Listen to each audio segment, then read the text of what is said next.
নমস্কাৰ বন্ধুসকল, মই হিৰেণ। আজি আপোনালোকক এই ভিডিঅ'টোৰ জৰিয়তে আগবঢ়া হৈছে যে এই 2025 বৰ্ষত সিংহ আৰু কন্যা ৰাশিৰ ব্যক্তিসকলে কেনেদৰে ফলাফল লাভ কৰিব। প্ৰথমে মোৰ চেনেলটো আপোনালোকে ছাবস্ক্ৰাইব কৰি ল'ব, যাতে মোৰ পিছৰ ভিডিঅ'বিলাক আপোনালোকে সহজে লাভ কৰিব পাৰে। লগতে মোৰ ভিডিঅ' যদি ভাল লাগে তেনে লাইক আৰু শ্বেয়াৰ কৰিব, কমেণ্ট কৰি আপোনালোকৰ মনোভাৱ প্ৰকাশ কৰিব। আজি এই ভিডিঅ'ৰ উদ্দেশ্য হৈছে সিংহ আৰু কন্যা ৰাশিৰ ব্যক্তিসকলে কেনেদৰে ফলাফল লাভ কৰিব এই 2025 বৰ্ষত। এই ভিডিঅ'ত আপোনালোকে আপোনালোকৰ শিক্ষা, কেৰিয়াৰ, স্বাস্থ্য, সাংসাৰিক জীৱন, প্ৰেমৰ সম্পৰ্ক এনেধৰণৰ সম্পূৰ্ণ তথ্য আপোনালোকে এই ভিডিঅ'ত লাভ কৰিব। সিংহ ৰাশিৰ ব্যক্তিসকলৰ বাবে এই বছৰটো এনেধৰণে পাৰ কৰিব, ইয়াৰ ফলাফলৰ বিষয়ে জানি লওক।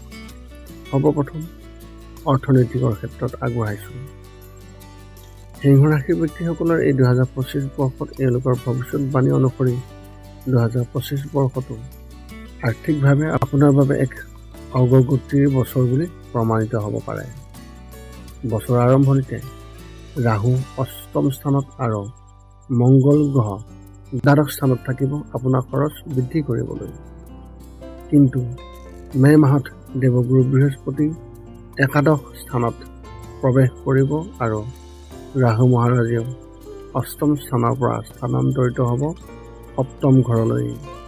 ব্যৱসায়িক সুবিধা আনিব আৰু আন ধৰণৰ অতিৰিক্ত আৰ্থিক লাভৰ সম্ভাৱনাও গঢ়ি তুলিব। আপোনাৰ উপাৰ্জন বৃদ্ধি পাব। এটাতকৈ অধিক মাধ্যমেৰে আপোনাৰ ধন প্ৰদান কৰিব, যিয়ে আপোনাৰ আৰ্থিক অৱস্থা উন্নত কৰিব। অৱশ্যে মাৰ্চ মাহৰ শেষৰ পৰা শনি মহাৰাজ অষ্টম স্থানত থাকিব, যাৰ বাবে যিকোনো ধৰণৰ আদালতৰ বিবাদৰ বাবে আপুনি আৰ্থিক সুবিধা লাভ কৰিব পাৰে। ইয়াৰ লগতে হঠাৎ কিছু ধন লাভ কৰাৰ সম্ভাৱনাও থাকিব পাৰে, কিন্তু এই সময়ছোৱাত বিনিয়োগ কৰিলে আপোনাৰ ক্ষতি হ'ব। এতিয়া আহোঁ স্বাস্থ্যৰ সম্বন্ধীয় তথ্য। সিংহ ৰাশি ব্যক্তিসকলৰ এই 2025 বৰ্ষৰ ৰাশিফলৰ মতে যদি আপোনালোকক কোৱা হয় যে আপোনাৰ স্বাস্থ্যৰ কথা কওঁ, তেন্তে বছৰৰ আৰম্ভণি আপোনাৰ স্বাস্থ্যৰ বাবে অতি দুৰ্বল হ'ব।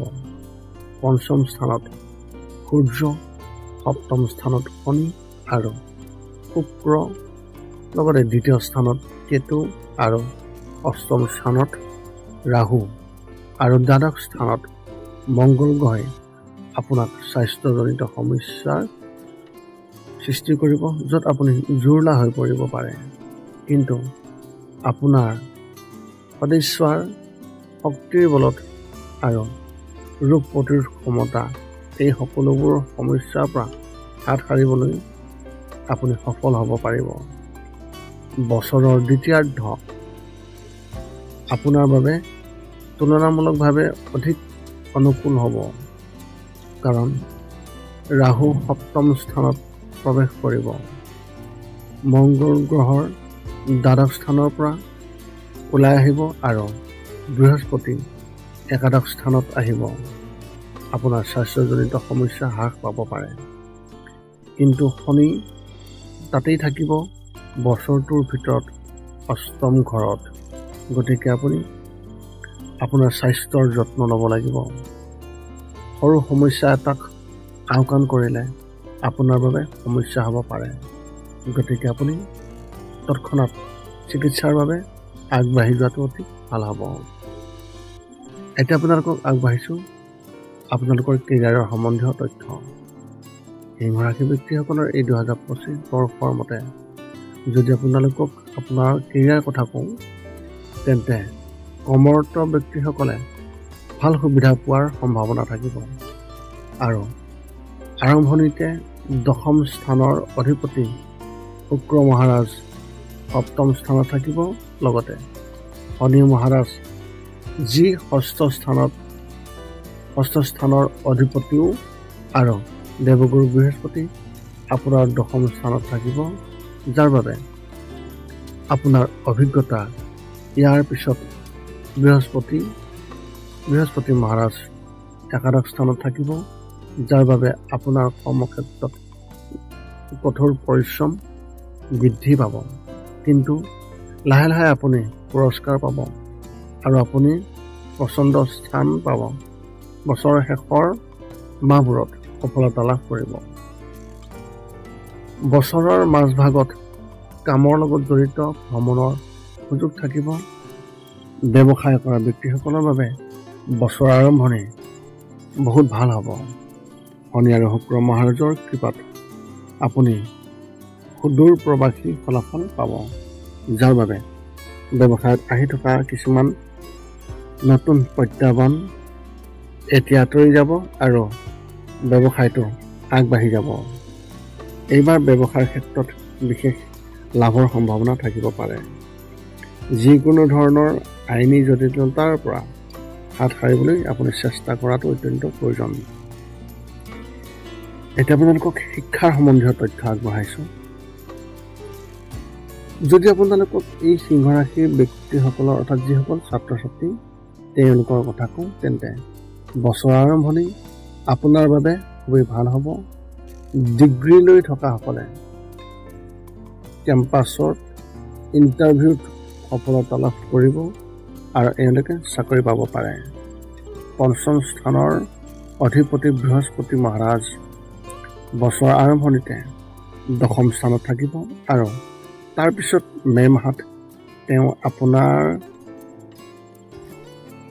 একাদশ স্থানলৈ আহি সম্পূৰ্ণ দৃষ্টিৰে পঞ্চম স্থানলৈ দৃষ্টি ৰাখিব, যিটো শিক্ষাৰ ক্ষেত্ৰত ডাঙৰ সফলতাৰ সম্ভাৱনা দিব। জ্ঞান আহৰণৰ হেঁপাহো আপোনাৰ মনত স্বাভাৱিকতে উদ্ভৱ হ'ব। শিক্ষা লাভত সফলতা লাভ কৰিব। প্ৰতিযোগিতামূলক পৰীক্ষাৰ বাবে প্ৰস্তুতি চলোৱা ছাত্ৰ ছাত্ৰীসকলে কঠোৰ পৰিশ্ৰমৰ ভিত্তিত এইবাৰ সফলতা লাভ কৰাৰ সম্ভাৱনা অত্যন্ত প্ৰবল দেখা গৈছে। যদি আপুনি উচ্চ শিক্ষা গ্ৰহণ কৰিব বিচাৰি আছে, তেন্তে বছৰৰ প্ৰথম দুমাহ আপোনাৰ বাবে খুবেই ভাল হ'ব। তাৰপিছতো আপোনাৰ কষ্টই আপোনাক সফলতা কঢ়িয়াই আনিব। কিন্তু প্ৰাৰম্ভিক মাহত বিদেশলৈ গৈও পঢ়া শুনাৰ সপোনটো আপুনি পূৰণ কৰিব পাৰে। আপোনাৰ একাগ্ৰতা বৃদ্ধি পাব। এতিয়া আপোনালোকৰ পাৰিবাৰিক জীৱনৰ তথ্য আগবঢ়াইছোঁ। সিংহ ৰাশি ব্যক্তিসকলে এই 2025 বৰ্ষত তেওঁলোকৰ ৰাশিফলৰ অনুসৰি এই 2025 বৰ্ষটো আৰম্ভণিতে পাৰিবাৰিক জীৱনৰ বাবে অতি অনুকূল হ'ব। চতুৰ্থ স্থানত মহাৰাজ বুধ আৰু দশম স্থানত দেৱগুৰু বৃহস্পতিৰ উপস্থিতি থাকিব, যাৰ বাবে পৰিয়ালৰ সদস্যসকলৰ মাজত পাৰস্পৰিক সম্প্ৰীতি সুদৃঢ় হ'ব। ইজনে সিজনৰ প্ৰতি মৰমৰ অনুভূতি থাকিব। ইজনে সিজনক সন্মান কৰিব। বছৰৰ আৰম্ভণিতে চতুৰ্থ গৃহৰ ওপৰত শনি মহাৰাজৰ যি দিশ, সেই দিশটোৰ বাবে মাজতে কিছু পৰস্পৰ বিৰোধী পৰিস্থিতিও উদ্ভৱ হ'ব পাৰে। দ্বিতীয় সদনত থকা কেতুৱে নিজৰ মাজত কিছু সংঘাতৰ সৃষ্টি কৰিব পাৰে। কিন্তু মে' মাহৰ পৰা এই সকলোবোৰ পৰিস্থিতি আৰু কমি যাব আৰু নিজৰ মাজত সমন্বয় ভাল হ'ব। দেৱগুৰু বৃহস্পতিৰ একাদশ স্থানত থাকি পঞ্চম স্থান, তৃতীয় স্থান আৰু সপ্তম স্থান দেখি পত্নী, পৰিয়ালৰ কনিষ্ঠ সদস্য আৰু সন্তানৰ মাজত সুসম্প্ৰীতি দেখা যাব। ভাই ভনীৰ সৈতে আপোনাৰ সম্পৰ্ক আন্তৰিক হৈ পৰিব আৰু ল'ৰা ছোৱালীৰ লগত জড়িত ভাল খবৰ লাভ কৰিব, যিয়ে ঘৰত সমৃদ্ধি কঢ়িয়াই আনিব আৰু পাৰিবাৰিক জীৱনটো খালি যেন দেখা যাব। এতিয়া আপোনালোকক বিবাহিত জীৱনৰ বিষয়ে সম্পূৰ্ণ তথ্য আগবঢ়াইছোঁ। সিংহ ৰাশি ব্যক্তিসকলৰ এই 2025 বৰ্ষৰ ৰাশিফল অনুসৰি যদি আপোনালোকক ইয়াৰ বৰ্ণন কৰিবলৈ যাওঁ, তেন্তে আপোনাৰ বিবাহিত জীৱনৰ কথা কওঁ, তেন্তে আপোনাৰ আৰম্ভণি অনুকূল হ'ব।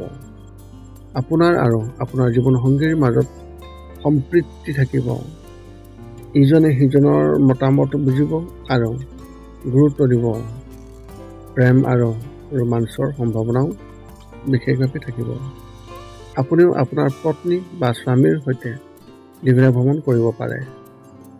মাৰ্চ মাহত শনি মহাৰাজ অষ্টম ঘৰলৈ গুচি যাব, য'ত ৰাহু মহাৰাজ উপস্থিত থাকিব। ইয়াৰ বাবে শহুৰেকৰ ঘৰ আৰু আপোনাৰ জীৱনসংগীৰ কিছু সুবিধা হ'ব পাৰে। স্বাস্থ্যজনিত সমস্যায়ো তেওঁক আমনি কৰিব পাৰে। এনে পৰিস্থিতিত তেওঁলোকৰ যত্ন লওক। ইয়াৰ পিছত মে' মাহৰ ৰাহু মহাৰাজে সপ্তম স্থানত প্ৰৱেশ কৰিব আৰু দেৱগুৰু বৃহস্পতিয়ে একাদশ স্থানৰ পৰা সপ্তম স্থানত দৃষ্টি কৰিব, যাৰ বাবে পত্নী বা স্বামীৰ সৈতে সম্পৰ্ক ভাল হ'ব। আপোনালোকৰ মাজত বন্ধুত্ব বৃদ্ধি পাব আৰু আপোনালোকে শহুৰ বা শাহুকো সহায় কৰিব। আপোনাৰ বিবাহিত জীৱনটো মধুৰভাৱে আগবাঢ়ি যাবলৈ আৰম্ভ কৰিব। এতিয়া আপোনালোকক প্ৰেমৰ সম্বন্ধীয় তথ্য আগবঢ়াইছোঁ। সিংহ ৰাশিৰ ব্যক্তিসকলৰ এই 2025 বৰ্ষৰ ৰাশিফলত আপোনালোকৰ ভৱিষ্যতবাণী কোৱা হৈছে যে এই 2025 বৰ্ষৰ আৰম্ভণিতে আপোনাৰ প্ৰেমৰ সম্পৰ্কৰ বাবে কিছু কঠিন সময় আহিব পাৰে, কিয়নো বছৰৰ আৰম্ভণিতে সূৰ্য আপোনাৰ পঞ্চম স্থানত থাকিব, যিয়ে প্ৰেমৰ সম্পৰ্কত তীব্ৰতা আনিব। পাৰস্পৰিক সম্পৰ্ক অধিক শক্তিশালী হৈ উঠিব। প্ৰেমৰ বিবাহো গঢ় লৈ উঠিব পাৰে, অৰ্থাৎ লাভ মেৰিজ হোৱাৰ সম্ভাৱনা অত্যন্ত প্ৰবল। এইদৰে এই বছৰে প্ৰেমৰ সম্পৰ্কক নতুন উচ্চতালৈ লৈ যাব। ইয়াৰ পিছত অক্টোবৰৰ পৰা ডিচেম্বৰৰ ভিতৰত যেতিয়া দেৱগুৰু বৃহস্পতি দ্বাদশ স্থানলৈ স্থানান্তৰিত হ'ব, তেতিয়া আপোনাৰ আপোনজনে হয়তো কিছু বিশেষ কৃতিত্ব লাভ কৰিব, কিন্তু তেওঁ কিছু সময়ৰ বাবে আঁতৰি যাব লাগিব। এনে পৰিস্থিতিত ধৈৰ্য ধৰিব লাগিব, তেতিয়াহে আপোনালোকে সফল হ'ব পাৰিব। এতিয়া আপোনালোকে এই 2025 বৰ্ষত আপোনালোকে কেনেধৰণৰ প্ৰতিকাৰ অৱলম্বন কৰিব লাগিব তাৰ এই তথ্য আগবঢ়াইছোঁ। সৰ্বপ্ৰথম দৈনিক শ্ৰী আদিত্য হৃদয় সূত্ৰ আবৃত্তি কৰিব লাগিব। 2 নম্বৰত শাৰীৰিক সমস্যাৰ ক্ষেত্ৰত লোহাৰ সামগ্ৰী দান কৰক। 3 নম্বৰ হৈছে ব্যৱসায় সম্পৰ্কীয় সমস্যাৰ বাবে শিৱলিংগত খুবেই সুগন্ধি আগবঢ়াওক। 4ৰ্থতে হৈছে সকলো ধৰণৰ সফলতাৰ বাবে মংগলবাৰে অতি মৰমেৰে অৰ্থাৎ অতি শ্ৰদ্ধাৰে হনুমান প্ৰভুক 4টা কল আগবঢ়াব লাগিব। কন্যা ৰাশিৰ ব্যক্তিসকলৰ বাবে এই 2025 বৰ্ষটোৰ ৰাশিফলৰ ভিত্তিত আয় আৰু ব্যয় দুয়োটাৰে ভাৰসাম্য ৰক্ষা কৰি 2025 চন আপোনাৰ বাবে বিশেষভাৱে আৰম্ভ হ'ব।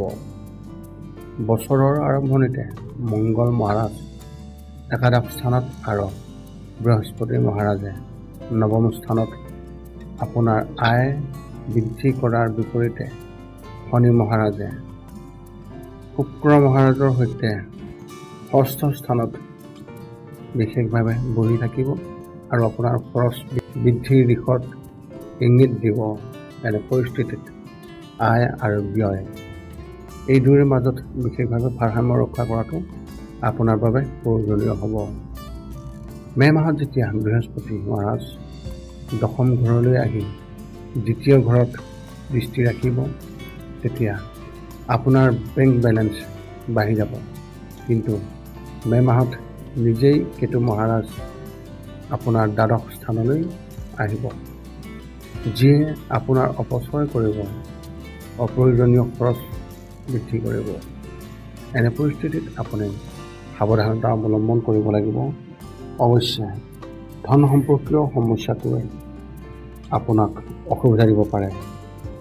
হঠাৎ হোৱা খৰচবোৰ এৰি দিলে কোনো ডাঙৰ সমস্যা দেখা নাযাব, যাৰ ফলত আপোনাৰ আৰ্থিক অৱস্থা ভাল হৈ থাকিব বুলি ক'ব পাৰি।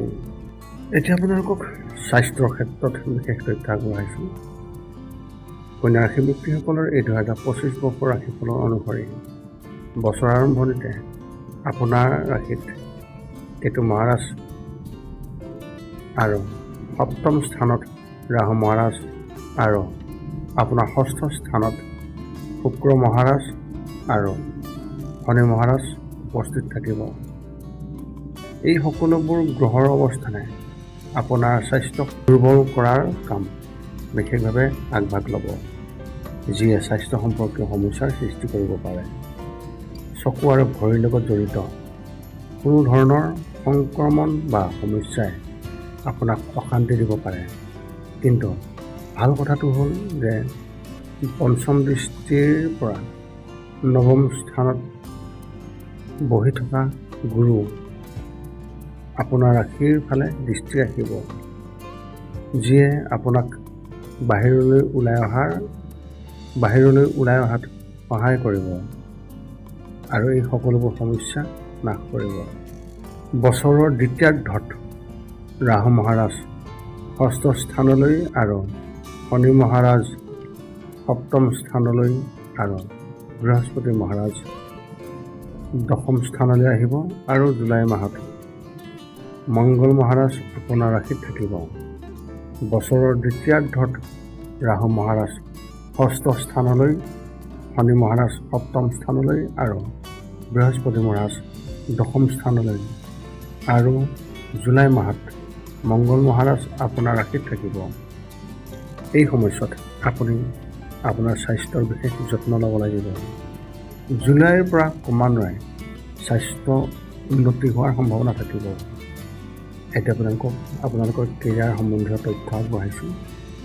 কন্যা ৰাশি ব্যক্তিসকলে এই 2025 বৰ্ষৰ ৰাশিফল অনুসৰি যদি আপোনালোকক ক'বলৈ যাওঁ, আপোনাৰ কেৰিয়াৰৰ কথা ক'বলৈ গ'লে বছৰৰ আৰম্ভণিতে সূৰ্য মহাৰাজে চতুৰ্থ স্থানত বহি দশম স্থানত এফেক্ট কৰিব আৰু শুক্ৰ আৰু শনি মহাৰাজ ষষ্ঠ স্থানত থাকিব, যিটো চাকৰিটোত সন্মুখীন হোৱা যি সমস্যা তাক ইণ্ডিকেট কৰিছে আৰু সেই সমস্যাসমূহ আপোনাৰ হ্ৰাস হ'ব।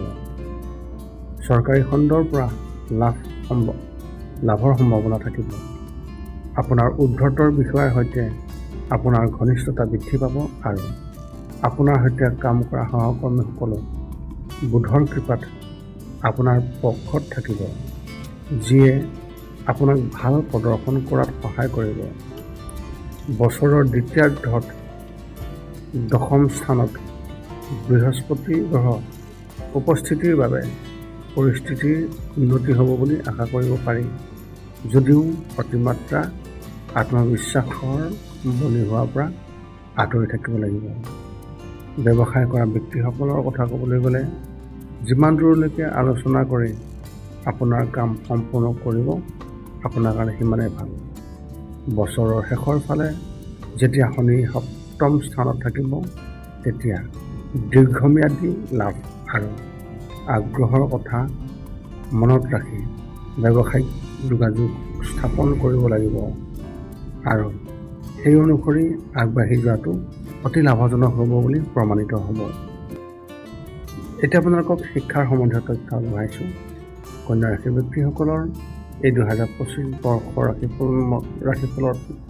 ৰাশিফলৰ মতে কন্যা ৰাশিৰ ছাত্ৰ ছাত্ৰীসকলৰ কথা ক'বলৈ গ'লে বছৰ আৰম্ভণিতে মংগল গ্ৰহে একাদশ স্থানৰ পৰা পঞ্চম স্থানত সম্পূৰ্ণ দৃষ্টি নিক্ষেপ কৰিব আৰু জানুৱাৰী মাহৰ দ্বিতীয়াৰ্ধত সূৰ্য প্ৰৱেশ কৰিব পঞ্চম ঘৰত, যাৰ বাবে আপুনি শিক্ষাৰ ক্ষেত্ৰখনৰ প্ৰতি আগ্ৰহী হ'ব, কিন্তু কিছুমান সমস্যাৰ সৃষ্টি হ'ব পাৰে আৰু আপোনাৰ একাগ্ৰতাৰ অভাৱো হ'ব পাৰে। এইবোৰত গুৰুত্ব দিব লাগিব। অৱশ্যে মাৰ্চ মাহৰ শেষৰ পূৰ্বে শনি মহাৰাজে ষষ্ঠ স্থানত থাকি প্ৰতিযোগিতামূলক পৰীক্ষাত ভাল সফলতা লাভ কৰাত সহায়ক হ'ব আৰু একাদশ স্থানত মংগল আৰু নৱম স্থানত বৃহস্পতি গুৰুৱে এই ক্ষেত্ৰত আপোনাক সহায় কৰিব। ইয়াৰ পিছত মে' মাহত ৰাহু মহাৰাজে ষষ্ঠ স্থানত আহি প্ৰতিযোগিতাত সফলতাৰ সম্ভাৱনা সৃষ্টি কৰিব। কঠোৰ পৰিশ্ৰম কৰিব লাগিব, তেতিয়াহে আপুনি ইয়াৰ উচিত ফলাফল পাব।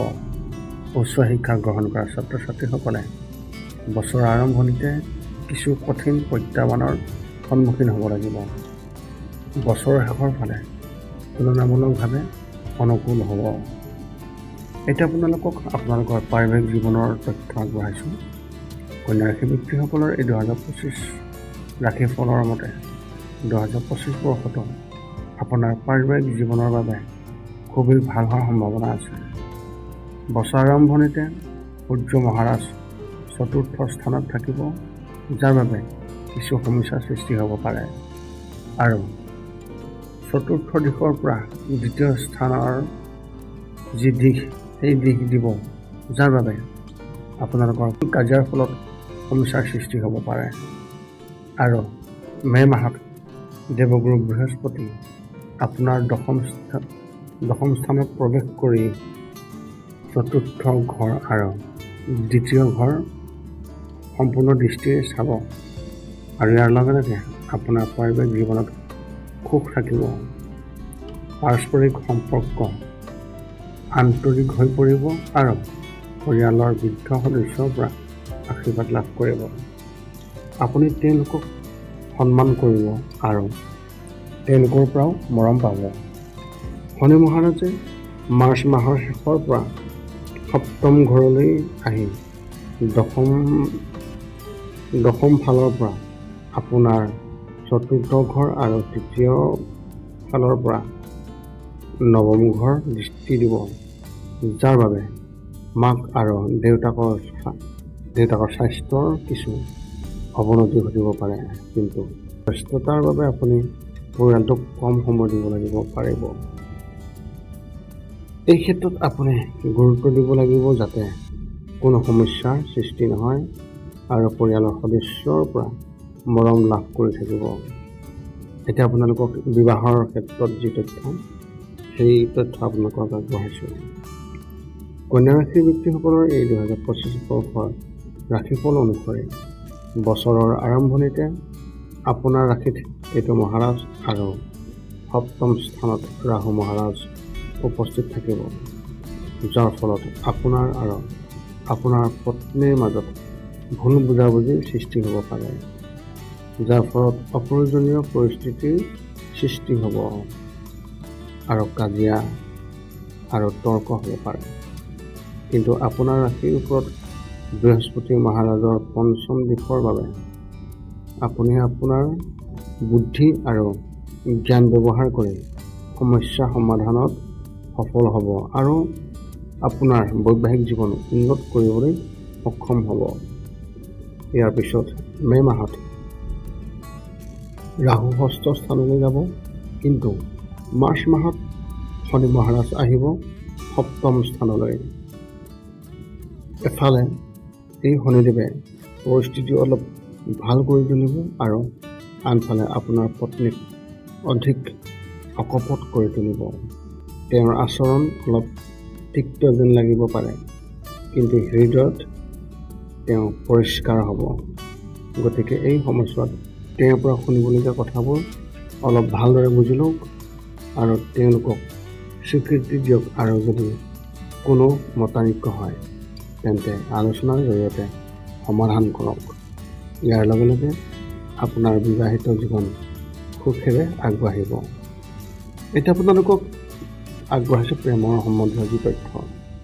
আপোনাৰ প্ৰেম জীৱনৰ বাবে কন্যা ৰাশিৰ এই 2025 বৰ্ষৰ ৰাশিফলত ভৱিষ্যতবাণী কৰা হৈছে যে বছৰৰ আৰম্ভণিতে প্ৰেমৰ সম্পৰ্কত উত্তেজনা আহিব, কাৰণ মংগল গ্ৰহৰ সম্পূৰ্ণ সপ্তম দৃষ্টিটো আপোনাৰ পঞ্চম স্থানত থাকিব। জানুৱাৰী মাহৰ দ্বিতীয়াৰ্ধত সূৰ্যও পঞ্চম স্থানত প্ৰৱেশ কৰিব, যাৰ ফলত ইগো, সংঘাত আৰু কাজিয়াৰ সৃষ্টি হ'ব পাৰে। এই সময়ছোৱাত আপোনাৰ সম্পৰ্ক ভাঙিব পাৰে, গতিকে আপুনি বহুত সাৱধান হ'ব লাগিব।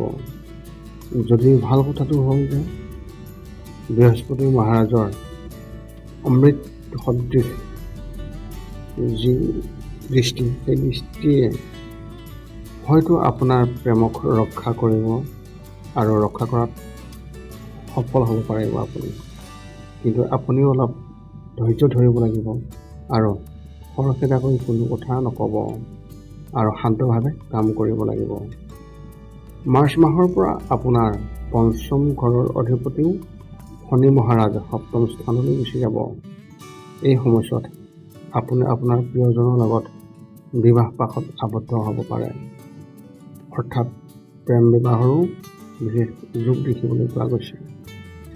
এই বছৰে আপোনাৰ মৰম পৰীক্ষা কৰিব যদিও ইয়াত সফলতাও দিব। এতিয়া আপোনালোকক এই 2025 বৰ্ষত এই কন্যা ৰাশিৰ ব্যক্তিসকলে কেনেধৰণৰ প্ৰতিকাৰ অৱলম্বন কৰিব লাগিব তাৰ এটা আগবঢ়াইছোঁ। 1 নম্বৰ হৈছে শনিদেৱৰ শ্ৰী দশৰাথে নিশানীল শনিবাৰে আবৃত্তি কৰিব লাগিব। 2 নম্বৰ হৈছে শুক্ৰবাৰে দেৱী শ্ৰী মহালক্ষ্মী মাতৃৰ যিকোনো মন্ত্ৰ জপ কৰিলে উপকৃত হ'ব। 3 নম্বৰ হৈছে বুধবাৰে মাতৃগুৰুক গোটা মগু দালি খুৱাব। নপুংসকলৰ পৰা আশীৰ্বাদ লোৱাটো আপোনাৰ বাবে সৰ্বাধিক অনুকূলতা আনিব।